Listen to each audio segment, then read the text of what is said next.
राधे कृष्णा। कार्तिक कृष्ण पक्ष की चतुर्दशी को रूप चतुर्दशी व्रत करने का विधान है।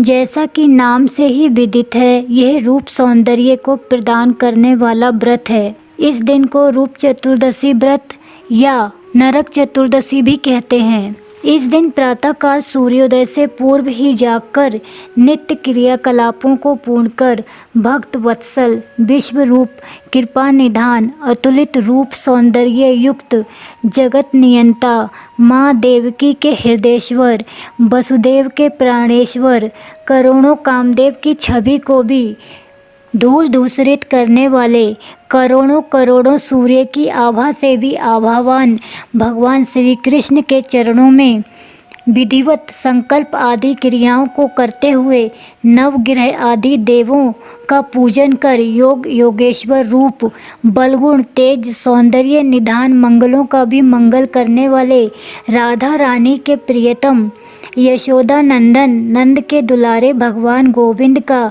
16 उपचारों से पूजन करें। उनकी दिव्य लीलाओं का चिंतन मनन करें। ओम नमो भगवते वासुदेवाय मंत्र का जप करें व इसी मंत्र से यज्ञ भी करें।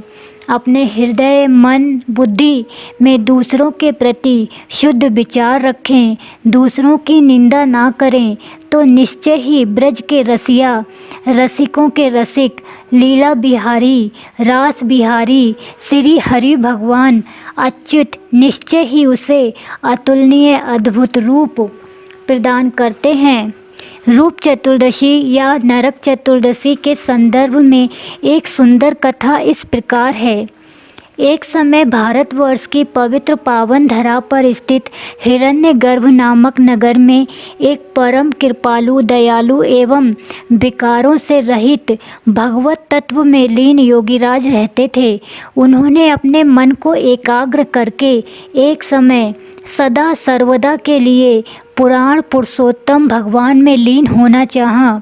अतः वे पांचों कर्मेंद्रियां पांचों ज्ञानेंद्रियां 11वां मन एवं चित्त बुद्धि अहंकार को एकाग्र कर समाधि अवस्था में लीन हो गए।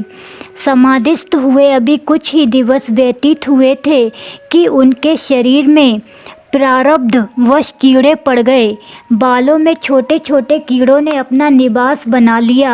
आँखों के रोएं व भौं पे जुएं सुशोभित होने लगीं। इस दशा को प्राप्त होकर योगीराज विचलित हो गए। धैर्य समाप्त हो गया तथा भयानक कष्टकारी दुखों से पीड़ित रहने लगे। दुख निवृत्ति का समाधान खोजते खोजते भी कोई समाधान नहीं मिल सका। संपूर्ण देह दुर्गंध से पूर्ण हो गया। असहाय वेदना से योगीराज चीत्कार कर उठे। भगवत कृपा से उसी समय वहाँ वत्सल भगवान विष्णु के परम भक्त श्री देवर्षि नारद जी हरिगुण गान की करण प्रिय मधुर ध्वनि को वीणा और खरताल पर बजाते हुए आ गए। तब योगीराज ने देवर्षि मुनीश्वर को सादर प्रेम सहित प्रणाम कर पूछा, हे मुनि श्रेष्ठ, मैं श्री हरि अकारण करुणालय भगवान के चिंतन में निमग्न होना चाहता था, परंतु मेरी ये दशा क्यों हो गई। तब दया निधान नारद जी ने कहा, हे योगीराज, प्रथम तो ये कुछ प्रारब्ध संस्कार के कारण हुआ।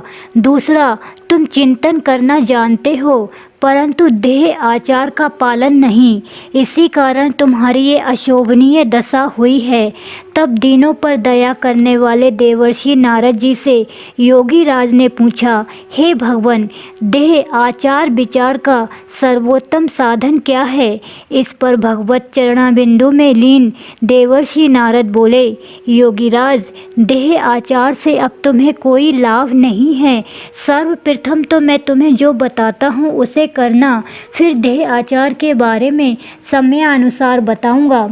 पुनः थोड़ा रुककर हरिहर भक्त नारद जी ने कहा, जब कार्तिक कृष्ण पक्ष की चतुर्दशी का आगमन हो तब तुम उस दिन श्री कृष्ण की दक्षता व पूर्ण रीति से पूजन विधान करना तथा आरती क्षमा प्रार्थना करना।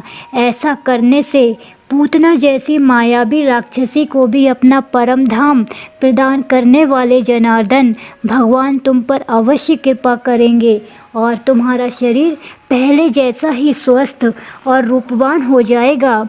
योगी राज ने ऋषिवर के बताए अनुसार रूप चतुर्दशी व्रत का नियम अनुसार पालन किया और उनका शरीर पहले जैसा ही हो गया और जगत के जीवों के लिए यह चतुर्दशी रूप चतुर्दशी के नाम से विख्यात हो गई। हे कृपा निधान, प्राणों के भी प्राण, आत्मा राम, पूर्ण काम, परिपूर्ण अवतार भगवान वासुदेव, जैसे आपने योगीराज को स्वरूप प्रदान किया वैसा सभी को प्रदान करना। शारीरिक अस्वस्थता निवारण व सौंदर्य कोश प्राप्ति हेतु इस व्रत का पालन अवश्य ही करें। राधे कृष्णा।